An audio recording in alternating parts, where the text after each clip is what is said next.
بھارت کی وزارت خارجہ نے ماضی میں امریکی کمیشن کی تنقید کو رد کرتے ہوئے کہا کہ ہم ایسے بیانات میں ملک کے خلاف تعصب نظر آتا ہے۔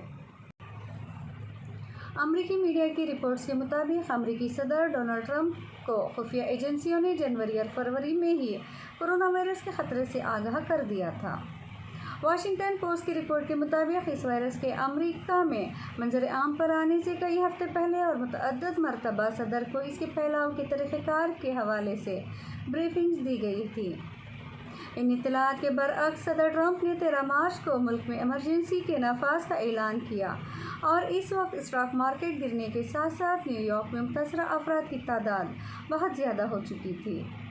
وہیں امریکہ میں کووڈ-19 کے مریضوں کی تعداد 10 لاکھ سے بھی تجاوز کر گئی ہے، جبکہ 58,000 سے زیادہ افراد ہلاک ہو چکے ہیں۔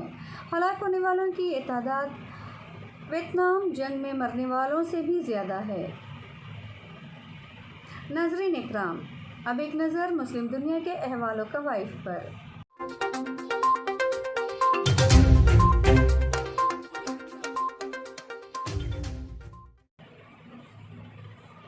سعودی فرمانروا شاہ سلمان بن عبدالعزیز نے رواں سال روزہ داروں کے افطار کے منصوبے کے لیے مختص مالی رقم میں اضافے کی منظوری دے دی۔ یہ منظوری منگل کی شام منعقد ہونے والے کابینہ کے اجلاس میں سامنے آئی۔ سعودی عرب کی وزارت اسلامی امور اور دعوت و ارشاد دنیا کے 18 ممالک میں اس منصوبے پر عمل درآمد کر رہی ہے۔ اس کے تحت 10 لاکھ افراد کو روزہ افطار کرانے کا ہدف مقرر کیا گیا ہے۔ کابینہ کے اجلاس میں عرب اتحاد کی جانب سے فائر بندی میں 1 ماہ کی توسیع کے فیصلے کو بھی سراہا گیا۔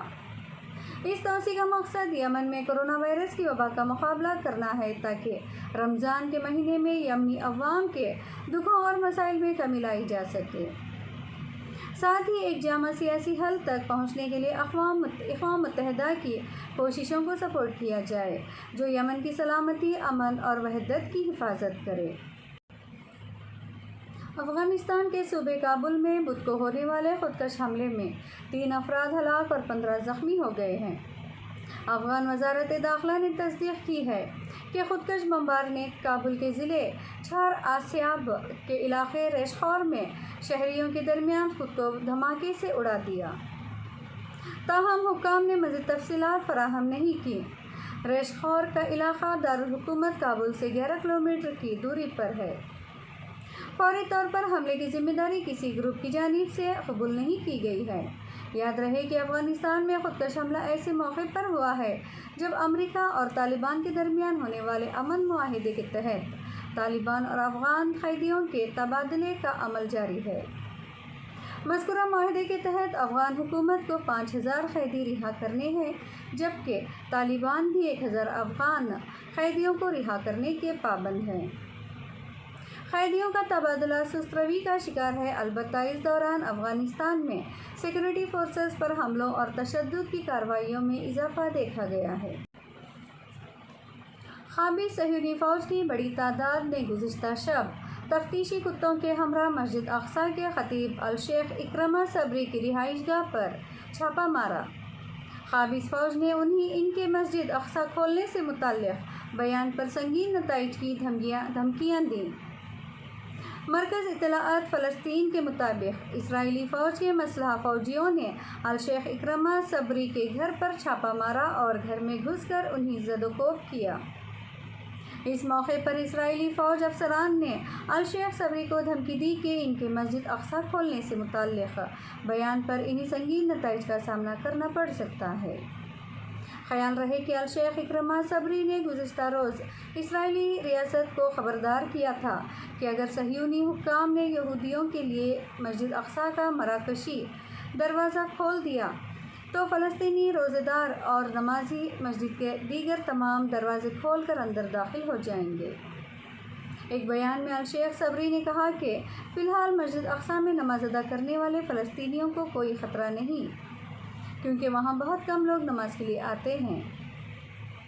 مسجد کی انتظامیہ کے افراد وہاں اذان دیتے اور نماز ادا کرتے ہیں، جبکہ عوام الناس کو کورونا کی وجہ سے مسجد اقصیٰ میں نمازوں کی ادائیگی سے روکا گیا ہے۔